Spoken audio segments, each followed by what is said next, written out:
अभी हम लोग जा रहे हैं बर्थडे पार्टी में, भी पहुँच के दिखाते हैं कि हम लोग कहाँ जा रहे हैं।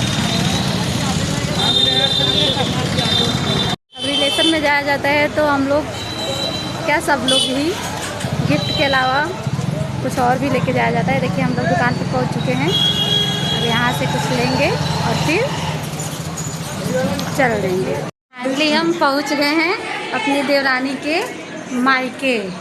इधर देखिए बच्चे बिजी हो गए मोबाइल में, इधर भैया भी बैठे हैं और इधर ये भी हैं, देख चुके हैं। अब बर्थडे सेलिब्रेशन अभी होगा थोड़ी देर में।